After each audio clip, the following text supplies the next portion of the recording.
नमस्कार दोस्तों एवं प्यारे विद्यार्थियों, मैं पोखरराम बामणिया और आप देख रहे हैं बामणिया बायोलॉजी एंड न्यूज़। आज हम इस क्लास के अंदर डिस्कस करने वाले हैं जिम्नोस्पर्म या अन्नावर्त बीजी। देखिए, हम प्लांटी जगत के बारे में डिस्कस कर रहे हैं। प्लांटी जगत में हमने सबसे पहले थैलोफाइटा के बारे में बात की, उसके बाद में ब्रायोफाइटा, नेक्स्ट टेरिडोफाइटा और आज हम वो जिम्नोस्पर्म के बारे में बात करेंगे। देखिए, जिम्नोस्पर्म की बात करें तो ये जिम्नोस्पर्म ऐसे पौधे होते हैं जिनको अन्नावर्त बीजी भी कहते हैं। क्या कहते हैं? अन्नावर्त बीजी। अन्नावर्त बीजी का मतलब है बीजों के ऊपर कोई आवरण नहीं है। मतलब ये हुआ कि इसमें बीजों के ऊपर कोई आवरण नहीं पाया जाता। अब बीजों के ऊपर आवरण नहीं है, इसका मतलब बीज नग्न होते हैं। अन्नावर्त बीजी के कारण इसको नग्न बीजी भी कहा जाता है। इसका मतलब ये हुआ कि बीजों पर कोई आवरण नहीं पाया जाता है। अब देखिए, बीज नग्न होते हैं, बीज खुले होते हैं, बीजों के ऊपर कोई आवरण नहीं पाया जाता। पहली और इंपॉर्टेंट बात कि अन्नावर्त बीजी या नग्न बीजी का मतलब ये हुआ कि बीज नग्न अवस्था में पाए जाते हैं, बीजों के ऊपर कोई आवरण नहीं होता। तो अब यहां पर यह बात निकल के आती है कि बीजों के ऊपर आवरण होता किसका है? बीजों के ऊपर आवरण किसका होता है? तो बीजों के ऊपर आवरण किसका होता है? फल का होता है। इसका मतलब इसमें फल भी नहीं होते। क्लियर है? मतलब बीज नग्न है और बीज तो फलों के अंदर होते हैं। अब यहां पर बीज नग्न है, इसका मतलब इनमें फल भी नहीं पाए जाते। अब फल नहीं पाए जाते, इसका मतलब क्या हुआ? फल का निर्माण किससे होता है? फल का निर्माण होता है अंडाशय से। तो इसका मतलब इसमें अंडाशय भी नहीं पाया जाता। और बीज का निर्माण किससे होता है? बीजांड से होता है। तो इसमें बीजांड पाए जाते हैं। अंडाशय और अंडाशय की भित्ति नहीं पाई जाती, तो फल और फल की भित्ति इसमें नहीं पाई जाती है। बहुत इंपॉर्टेंट प्रश्न है जिम्नोस्पर्म से रिलेटेड। सबसे पहला प्रश्न यही है कि बीज नग्न अवस्था में होते हैं, तो क्यों होते हैं, क्या कारण है उसका? तो नग्न अवस्था में होते हैं, कोई आवरण नहीं होता है, इसलिए जिम्नोस्पर्म है वो अन्नावर्त बीजी या नग्न बीजी कहलाते हैं। अब दूसरी बात निकल के आती है कि ये ऐसे पौधे हैं जिनमें बीज तो पाए जाते हैं, जिनमें बीज तो पाए जाते हैं लेकिन अंडाशय और फल नहीं बनते। ऐसे पौधे जिनमें बीज पाए जाते हैं उनको बीजीय पौधे कहा जाता है और उसको स्पर्मेटोफाइटा बोला जाता है। बीजीय जो पौधे हैं उनको स्पर्मेटोफाइटा बोला जाता है। और फेनरोगेम्स, ये तो पता ही है, फेनरोगेम्स का मतलब है पुष्पीय पादप। इससे पहले हमने थैलोफाइटा, ब्रायोफाइटा, टेरिडोफाइटा जो 3 वर्ग पढ़े थे वो क्रिप्टोगेम्स थे, मतलब अपुष्पीय थे। ये पहला वर्ग है जो पुष्पीय होता है। फेनरोगेम्स का मतलब क्या है? पुष्पीय। तो ऐसे पौधे जिनमें पुष्प पाया जाता है फेनरोगेम्स कहलाते हैं या पुष्पीय पौधे कहलाते हैं। अब जिनमें पुष्प नहीं पाया जाता है उनको क्रिप्टोगेम्स या अपुष्पीय पौधे कहा जाता है। नेक्स्ट हम बात करें, जिम्नोस्पर्म जो पौधे होते हैं इनका मुख्य जो पादप काय होता है वो स्पोरोफाइट होता है। स्पोरोफाइट का मतलब क्या होगा? बीजाणुद्भिद होता है। बीजाणुद्भिद का मतलब क्या होगा? 2n होता है। तो जिम्नोस्पर्म जो पौधे होते हैं उनका जो पादप काय होता है वो 2n होता है, द्विगुणित होता है, या हम ये कह सकते हैं स्पोरोफाइट होता है। देखो, इससे पहले हमने थैलोफाइटा और ब्रायोफाइटा ये जो दोनों पढ़े हैं, इनमें जो मुख्य पादप काय होता है वो गैमेटोफाइट होता है या अगुणित होता है। नेक्स्ट हमने टेरिडोफाइटा के बारे में बात की है, तो उसका मुख्य पादप काय स्पोरोफाइट होता है, लेकिन उसमें जो गैमेटोफाइट होता है वो भी प्रभावी होता है। इसलिए हम ये कह सकते हैं कि जो टेरिडोफाइटा है उसके अंदर स्पोरोफाइट और गैमेटोफाइट दोनों अवस्थाएं प्रभावी पाई जाती है। अब जिम्नोस्पर्म स्पोरोफाइट होता है। अब इसमें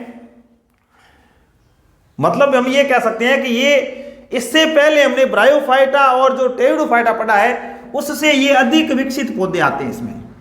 ब्रायोफाइटा और टेरिडोफाइटा से अधिक विकसित पौधे इसमें आते हैं, और ये सभी पौधे हैं वो काष्ठीय होते हैं, मतलब इनसे काष्ठ प्राप्त होती है या लकड़ी प्राप्त होती है। इंपॉर्टेंट बात है, इसमें छोटे पौधे नहीं है, शाक नहीं है।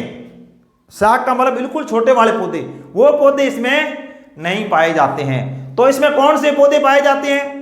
देखो, पौधों को हम ऐसे बांटते हैं, शाक है, झाड़ी है, वृक्ष है। तो इसमें शाक नहीं पाए जाते, इसका मतलब जो झाड़ी है और जो वृक्ष है ये इसमें पाए जाते हैं। तो शाक नहीं होते, झाड़ी और वृक्ष इसमें पाए जाते हैं। इस वर्ग का सबसे लंबा जो पौधा है वो है सिकुआ। इसको सिकोया भी कहा जाता है, सिकुआ या सिकोया। ये इस वर्ग का सबसे लंबा पौधा होता है। बहुत ही इंपॉर्टेंट प्रश्न एग्जाम की दृष्टि से, जिम्नोस्पर्म, वह जिम्नोस्पर्म या वह पौधा जो सबसे लंबा होता है, नाम क्या है? सिकुआ या सिकोया।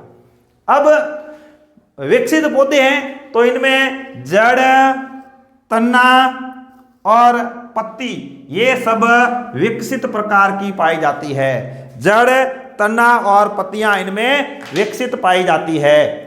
इससे पहले हमने थैलोफाइटा में बात की थी, थैलोफाइटा के अंदर जड़, तना, पत्ती नहीं थी। ब्रायोफाइटा के अंदर जड़, तना, पत्ती वास्तव में नहीं होती है, लेकिन उसके समान रचना पाई जाती है। और टेरिडोफाइटा के अंदर ये विकसित जड़, तना, पत्ती पाए जाते हैं। अब उससे भी विकसित जड़, तना और पत्ती है वो जिम्नोस्पर्म के अंदर पाई जाती है। तो देखिए, सबसे पहले जड़ की बात करें तो इसमें जो मूल होती है वो मुसला मूल होती है। मुसला मूल पाई जाती है, हम बाद में बात करेंगे। मुसला मूल है, जकड़ा मूल है, अपस्थानी मूल है। जड़ 3 प्रकार की होती है, तो उसमें से मुसला मूल, मुसला प्रकार की जड़ है वो इसमें पाई जाती है। अब देखो, इस जड़ के अंदर भी 2 चीज इंपॉर्टेंट है। क्या है कि कुछ वंश, उदाहरण के लिए पाइनस, कुछ वंश क्या करेंगे, कवक के साथ सहजीवी संबंध स्थापित करते हैं।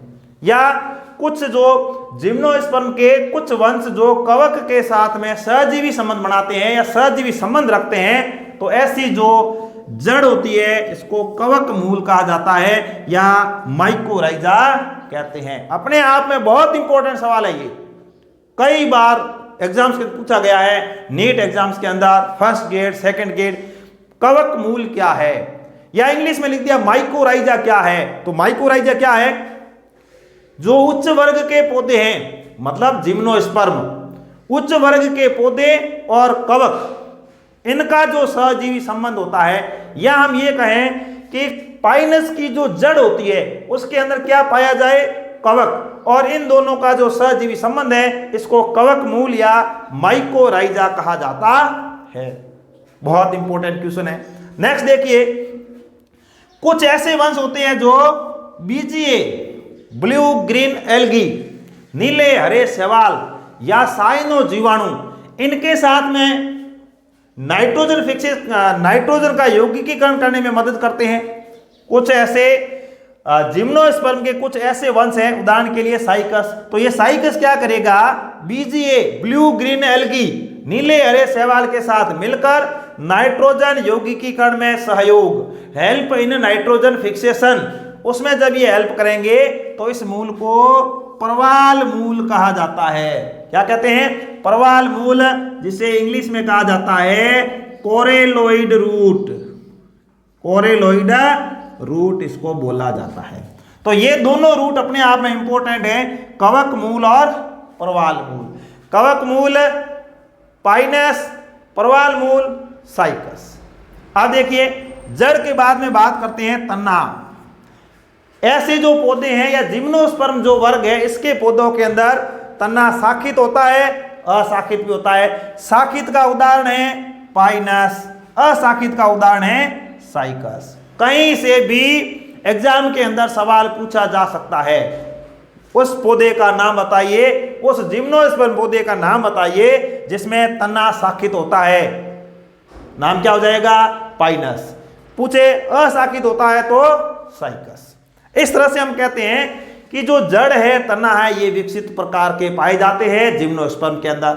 अब पत्तियां और भी ज्यादा विकसित प्रकार की होती है। देखिए कैसे, पत्तियां इनमें सरल होती है, और संयुक्त होती है, मतलब सरल भी पाई जाती है, कुछ एक के अंदर संयुक्त भी पाई जाती है। कुछ एक पौधों के अंदर पिच्छाकार भी होती है। कैसी होती है? पिच्छाकार भी पाई जाती है। अलग अलग प्रकार की पत्तियां पाई जाती है। लेकिन ये जो पत्तियां होती है, इन पत्तियों के अंदर अधिक ताप, वायु, नमी आदि को सहन करने की क्षमता पाई जाती है। ये पत्तियां अधिक ताप हो, अधिक वायु हो और अधिक नमी हो, उसको सहन कर सकती है। इसलिए ये जो पत्तियां होती है ये शंकु आकार की हो जाती है। इनका ये अनुकूलन है। पत्तियां शंकुआकार होती है, शंकु के आकार की होती है, सुई के आकार की हो जाती है। अब इससे क्या फायदा है? इससे ये फायदा है कि इनमें क्षेत्रफल कम हो जाएगा। जैसे ही पत्ती है, पत्ती शंकु के आकार की हो जाएगी या सुई के आकार की हो जाएगी तो इसका क्षेत्रफल हो जाएगा कम। अब क्षेत्रफल कम होगा, इसके अलावा इस पत्तियों के ऊपर एक मोटी क्यूटिकल पाई जाती है। मोटी क्यूटिकल, जिसको हम क्या कहते हैं? उपत्वचा कहते हैं। ये इन पत्तियों के ऊपर पाई जाती है। जब ये पत्तियों के ऊपर पाई जाती है तो क्या होगा? वाष्पोत्सर्जन कम होगा। क्यूटिकल क्या करेगी? पानी का वाष्प के रूप में जो उत्सर्जन होगा उसको कम करने का प्रयास करेगी। इसके अलावा इन पत्तियों के ऊपर रंध्र पाए जाते हैं और ये रंध्र है वो गड्ढों में पाए जाते हैं, रंध्र है वो गर्त में पाए जाते हैं। ये सभी मिलकर क्या करेंगे? पानी की जो हानि है उसको कम करेंगे और इन पत्तियों के अंदर पाया जाने वाला ये एक जल को रोकने का अनुकूलन है। ऐसे जो पौधे होते हैं इनमें पानी का उत्सर्जन कम से कम हो या वाष्पोत्सर्जन कम से कम हो, जल की हानि कम से कम हो, इसके लिए ये अनुकूलन पाया जाता है। नेक्स्ट, ये जड़, तना और पत्ती के बाद में अब हम बात करते हैं इस पौधे के अंदर कि शारीरिकी कैसी है, इसकी आंतरिक संरचना कैसी है। तो देखिए, आंतरिक संरचना में हम सबसे पहले बात करते हैं संवहन मंडल। अब ये जो वर्ग है, इससे पहले हमने बात की थी टेरिडोफाइटा के बारे में। जो टेरिडोफाइट्स है उनमें पहला वर्ग है जिनमें संवहन ऊतक पाए जाते हैं, वेस्कुलर बंडल पाए जाते हैं, वेस्कुलर टिश्यू पाए जाते हैं, वो पहला वर्ग है। अब यह इसके अंदर टेरिडोफाइटा से विकसित प्रकार के संवहन ऊतक इसमें पाए जाते हैं। तो संवहन मंडल इसमें संयुक्त और खुले प्रकार के होते हैं। संयुक्त का मतलब है जाइलम और फ्लोएम संयुक्त होते हैं, जॉइंट होते हैं, जुड़े हुए होते हैं। दूसरा, ये खुले होते हैं। खुले का मतलब क्या होगा? इनके अंदर एधा पाई जाती है। एधा पाई जाती है, इसका मतलब इन पौधों के अंदर, इन पादपों के अंदर द्वितीयक वृद्धि पाई जाती है। सेकेंडरी ग्रोथ, जो सेकेंडरी ग्रोथ है या जो द्वितीयक वृद्धि है वो इन पादपों के अंदर पाई जाती है। क्यों पाई जाती है? क्योंकि इनमें जो संवहन मंडल है वो खुले प्रकार के होते हैं। खुले का मतलब क्या हुआ? इनमें एधा पाई जाती है और जिनमें एधा पाई जाती है उन पौधों के अंदर द्वितीयक वृद्धि भी पाई जाती है। अब यहां जो संवहन मंडल है या जो वेस्कुलर मंडल है, इनमें अब संवहन ऊतक की यदि बात करते हैं तो संवहन ऊतक के अंदर जाइलम और फ्लोएम ये दोनों पाए जाते हैं। जाइलम और फ्लोएम पाए जाते हैं। जाइलम क्या करेगा? जाइलम तो यहां बात करते हैं, जाइलम जल का संवहन करता है और फ्लोएम क्या करेगा? भोजन का संवहन करता है। तो ये दो प्रकार के जो संवहन ऊतक है, जाइलम जल का संवहन करेगा, जल का अवशोषण जड़ों के द्वारा किया जाएगा और जड़ों के द्वारा जो जल का अवशोषण किया गया है, इस जल को तना, शाखा, पत्तियों तक पहुंचाने के लिए जो ऊतक जिम्मेदार है उसको क्या कहेंगे? जाइलम। और पत्तियों के अंदर पेड़ पौधों ने जो भोजन बनाया है उस भोजन को तने और जड़ों तक ले जाने के लिए उत्तरदायी जो ऊतक होता है उसको हम क्या कहेंगे? फ्लोएम। तो संवहन ऊतक दो प्रकार के होते हैं, जाइलम और फ्लोएम। जाइलम क्या करेगा? जल का संवहन करेगा। फ्लोएम क्या करेगा? भोजन का संवहन करेगा। हम जो पादप ऊतक है उसके अंदर बात करेंगे जाइलम और फ्लोएम के बारे में, लेकिन अभी हम इसके बारे में हमें यह जानना जरूरी है कि जाइलम और फ्लोएम ये दोनों जटिल ऊतक की श्रेणी में आते हैं। देखिए, पादप ऊतक दो प्रकार के होते हैं, विभुज ऊतक और स्थायी ऊतक।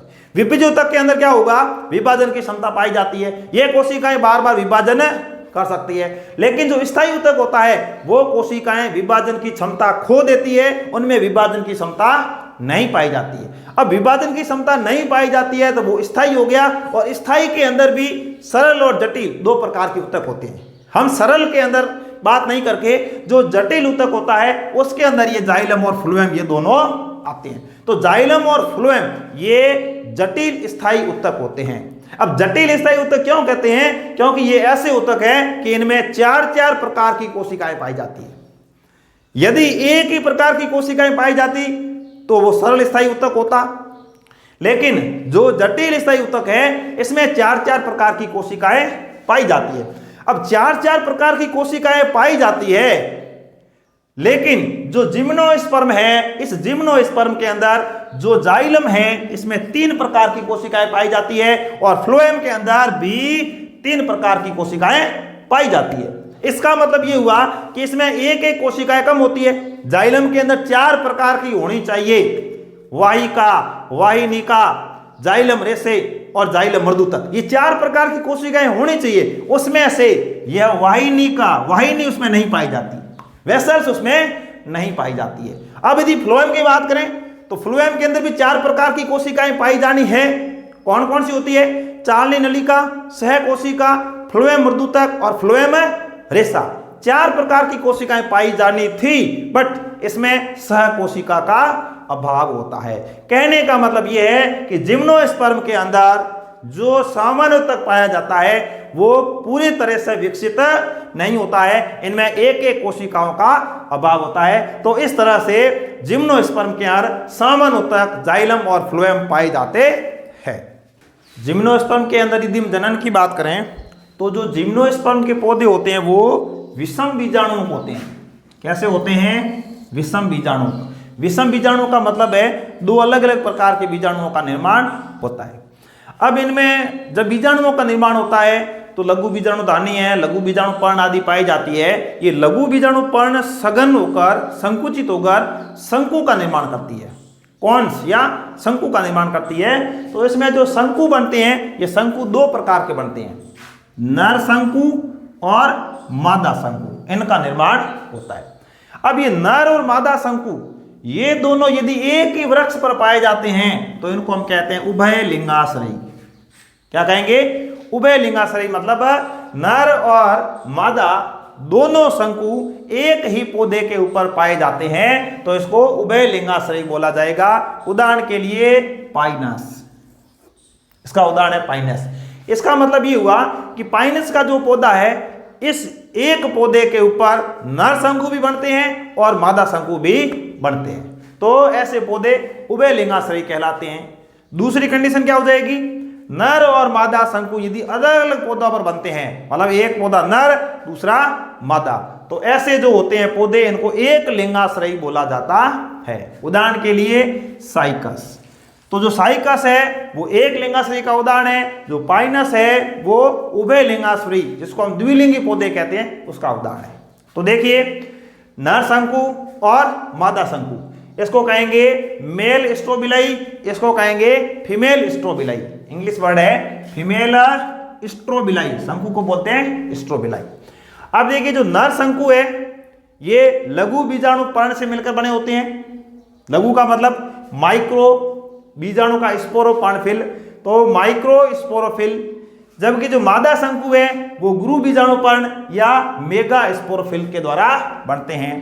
अब लघु बीजाणु पर्ण के ऊपर लघु बीजाणु धानी पाई जाती है जिसको माइक्रो स्पोरेंजिया बोला जाता है। गुरु बीजाणु पर्ण के ऊपर गुरु बीजाणु धानी पाई जाती है जिसको मेगा स्पोरेंजिया कहा जाता है।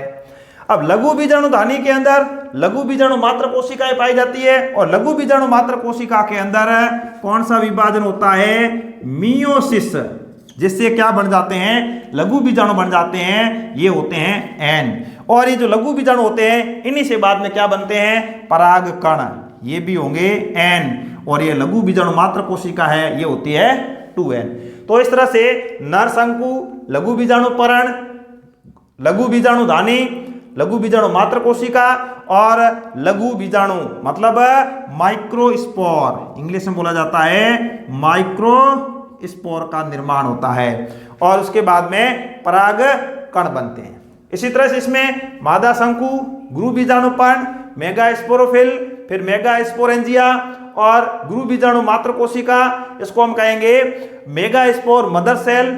और इसमें जब मियोसिस होगा तो मेगा स्पोर का निर्माण होगा। ये संरचना 2n होती है, गुरु बीजाणु है वो n होते हैं या अगुणित होते हैं, बीच में हो गया अर्धसूत्री विभाजन। इस तरह से इनमें 4 गुरु बीजाणु बनते हैं। कितने बनते हैं? 4 गुरु बीजाणु बनते हैं। 4 में से 3 तो हो जाते हैं नष्ट, जो पीछे एक बचेगा वह एक है, वो गुरु बीजाणु एक्टिव रहता है, यह विकास करता है। विकास करके यह क्या करता है? मादा युग्मकोद्भिद का निर्माण करता है। मादा युग्मकोद्भिद का निर्माण करेगा। मादा युग्मकोद्भिद के अंदर ही क्या बनता है? बीजांड बनता है। बीजांड में ऊपर की ओर एक छेद पाया जाता है, और जब ये परागकण बन गए, ये जो परागकण है इनको नर युग्मकोद्भिद कहा जाता है। जिस तरह से एक गुरु बीजाणु विकास करके मादा युग्मकोद्भिद बनाता है, उसी तरह से लघु बीजाणु है, इसे परागकण बनते हैं, और ये जो परागकण है इसी को नर युग्मकोद्भिद कहा जाता है। अब ये जो परागकण है, ये परागकण मादा युग्मकोद्भिद या बीजांड के ऊपर एक छिद्र पाया जाता है, वहां तक हवा आदि के द्वारा जाते हैं, मतलब कोई माध्यम के द्वारा, सामान्यतः हवा होती है, हवा के द्वारा ये परागकण है वो मादा युग्मकोद्भिद का है या बीजांड का एक ऊपर जो छिद्र होता है वहां तक जाते हैं। इस क्रिया को हम कहते हैं परागण। परागण का मतलब होगा पॉलिनेशन, इसको बोला जाता है। तो इस तरह से जो नर युग्मक है परागकण, जो मादा युग्मकोद्भिद है बीजांड, वहां तक पहुंच जाता है, इसको परागण कहा जाता है। जिम्नोस्पर्म के जो अंदर परागकणों का निर्माण हुआ है, परागकण जो है ये परागण की प्रोसेस के दौरान मादा युग्मकोद्भिद तक पहुंचते हैं, और जो परागण है वो हवा के द्वारा होता है। सामान्यतः हवा के द्वारा होता है। परागण में जो घटक काम आते हैं उनको परागण के माध्यम या उनके साधन कहा जाता है। तो परागण के द्वारा परागकण मादा युग्मकोद्भिद के ऊपर जो छिद्र पाया जाता है, बीजांड के ऊपर जो छिद्र पाया जाता है, वहां तक पहुंच जाते हैं। उसके बाद में पराग नलिका का निर्माण होता है। पराग नलिका का निर्माण होगा, और ये जो पराग नलिका है ये स्त्रीधानी की ओर है वो गति करती है। जब ये पराग नलिका वृद्धि करेगी तो इसके अंदर नर युग्मक या पुंगणु पाया जाता है। नर युग्मक पाया जाता है, और ये जो नर युग्मक है ये स्त्रीधानी के अंदर या बीजांड के अंदर त्याग दिया जाएगा। जैसे इसको बीजांड के अंदर त्याग दिया जाएगा तो निषेचन की क्रिया संपन्न हो जाती है, और जो निषेचन की क्रिया संपन्न होती है तो किसका निर्माण होता है? जाइगोट का निर्माण होता है, और जाइगोट से क्या बनेगा? भ्रूण बनता है। इस तरह से जिम्नोस्पर्म के जो पौधे होते हैं इनमें भ्रूण का निर्माण होता है, जाइगोट का निर्माण होता है, निषेचन की क्रिया संपन्न होती है। अब देखिए ये जो बीजांड है, बीजांड बीज में कन्वर्ट होता है। बीजांड किसमें बदलेगा? बीज के अंदर कन्वर्ट होता है। जिस तरह से आवर्तबीजी पौधे होते हैं उनमें बीजांड अंडाशय के अंदर पाया जाता है, यहाँ पर अंडाशय जैसी कोई संरचना नहीं पाई जाती, इस वजह से बीजांड से डायरेक्ट बन जाएंगे बीज, और ये बीज है वो नग्न होते हैं, इस कारण इसे नग्न बीजी कहा जाता है। अब इनमें जो भ्रूण है, जाइगोट बना, भ्रूण बना, और उसके बाद नया पौधा जब उगेगा तो भ्रूण का परिवर्तन होगा, बीज का अंकुरण होगा, तो उसके लिए जो खाद्य पदार्थ की आवश्यकता होती है, ये पूरा का पूरा इसको जो पोषण है वो किससे मिलता है? भ्रूणपोष से मिलता है। लेकिन यह याद रखना है कि ये जो भ्रूणपोष होता है ये भ्रूणपोष अगुणित होता है, जबकि आवर्तबीजी जो पौधे होते हैं उनमें भ्रूणपोष त्रिगुणित होता है। पढ़ेंगे बाद में आवर्तबीजी। आवर्तबीजी में जो भ्रूणपोष है वो त्रिगुणित होता है, जबकि जिम्नोस्पर्म के अंदर भ्रूणपोष है वो अगुणित होता है। दूसरा अंतर क्या होगा? इनमें जो भ्रूणपोष है इनका निर्माण निषेचन से पहले होता है, और ये जो जाइगोट बीजांड ये उस भ्रूणकोश के अंदर धसे हुए पाए जाते हैं, जबकि आवर्तबीजी पौधों के अंदर जो भ्रूणपोष है इसका निर्माण बाद में होता है। कब होता है? निषेचन के बाद में होता है। ये पढ़ेंगे हम आवर्तबीजी पौधों के अंदर। तो इस तरह से भ्रूणपोष का निर्माण हो गया, निषेचन के बाद में बीज का निर्माण, बीज के अंदर भ्रूण पाया जाता है। अब ये जो जिम्नोस्पर्म पौधे हैं इनमें एक साथ बीजों की संख्या अधिक पाई जाती है, या हम ये कहें कि बीज के अंदर भ्रूण की संख्या अधिक पाई जाती है, जिसको हम बहुभ्रूणता कहते हैं, पॉली एम्ब्रियोनी बोला जाता है। ये जो पॉली एम्ब्रियोनी है ये जिम्नोस्पर्म का विशेष लक्षण है। क्या है? विशेष लक्षण है या विशेष लक्षण है। अब देखिए जिम्नोस्पर्म के वर्गीकरण की बात करें तो जिम्नोस्पर्म को 2 वर्गों में बांटा जाता है, या जिम्नोस्पर्म को 2 उपवर्गों में बांटा जाता है। ये वर्ग है नंबर 1 साइकेडोफाइटा, दूसरा है कोनिफेरोफाइटा। नंबर 1 साइकेडोफाइटा और नंबर 2 कोनिफेरोफाइटा। इसके उदाहरण है साइकस और विलियमसोनिया। साइकस वर्तमान में जीवित है, विलियमसोनिया है ये जीवाश्मी पौधा है। कोनिफेरोफाइटा का उदाहरण है नीटम, पाइनस और इफेड्रा, ये कोनिफेरोफाइटा के उदाहरण है। तो इस तरह से हमने जो जिम्नोस्पर्म है वर्ग, उसके सामान्य लक्षण, जड़, तना, पत्ती और इसमें विभिन्न प्रकार की जनन से संबंधित संरचनाएं और लास्ट में परागण, बीज और बहुभ्रूणता के बारे में डिस्कस किया और इसका वर्गीकरण भी पढ़ा, 2 वर्गों में बांटा, उसके विभिन्न प्रकार के उदाहरण हमने पढ़े। नेक्स्ट हम बात करते हैं कि जिम्नोस्पर्म जो पौधे हैं इनका आर्थिक महत्व क्या है। आर्थिक महत्व का हमारे लिए इसका क्या उपयोग है, हमारे लिए ये किस तरह से इंपॉर्टेंट है। तो देखिए सबसे पहले पाइनस जिरार्डियाना, ये बहुत इंपॉर्टेंट है। इसके जो बीज होते हैं इनको चिलगोजा कहा जाता है। क्या कहते हैं? चिलगोजा कहा जाता है और इसका उपयोग है वो खाने के लिए किया जाता है। तो पहला उपयोग हो गया पाइनस जिरार्डियाना, इसके बीजों को चिलगोजा कहा जाता है और ये खाने के लिए काम में आते हैं। दूसरा, पाइनस की जो लकड़ी होती है, पाइनस की जो कास्ट होती है, उसका उपयोग माचिस की तीलियां बनाने में किया जाता है। बहुत इंपॉर्टेंट है। पाइनस के 2 उपयोग हो गए। एक, पाइनस के बीजों को चिलगोजा कहा जाता है जिसका उपयोग खाने के लिए करते हैं। दूसरा, पाइनस की जो लकड़ी है, जो वुड है, कास्ट है, उसका उपयोग माचिस की जो तीली बनाते हैं आग जलाने के लिए, तीलियां बनाने के लिए उसका उपयोग किया जाता है। एक पौधा है जूनिपेरस, इसकी जो लकड़ी होती है इससे पेंसिल, स्केल और पेन के होल्डर्स बनाए जाते हैं। तो इस तरह से ये हमारे लिए उपयोगी है। साइकस की बात करें तो साइकस सर्सनेलिस, ये साइकस का जो पौधा है, इसकी जो पत्तियां हैं इनसे चटाई बनाई जाती है। फर्श की ओर बैठते हैं उससे पहले बिछाने के लिए इस पौधे की पत्तियों की चटाई बनाई जाती है दक्षिणी भारत के अंदर। अब जिम्नोस्पर्म जो वर्ग है, इसके पौधों से औषधि भी प्राप्त होती है। 2 प्रकार की औषधि के बारे में बात कर रहे हैं हम। एक पौधा है इफेड्रा, इफेड्रा से इफेड्रिन एल्केलॉइड प्राप्त होता है। इफेड्रा जो पौधा है, इफेड्रा से इफेड्रिन एल्केलॉइड प्राप्त होता है और यह जो एल्केलॉइड है इसका उपयोग खांसी जुकाम में किया जाता है। दूसरा जो पौधा है टेक्सस बटाटा, टेक्सस बटाटा, इससे एक एल्केलॉइड प्राप्त होता है जिसका नाम है टैक्सोल। क्या नाम है? टैक्सोल। और इस टैक्सोल के द्वारा कैंसर का इलाज किया जाता है।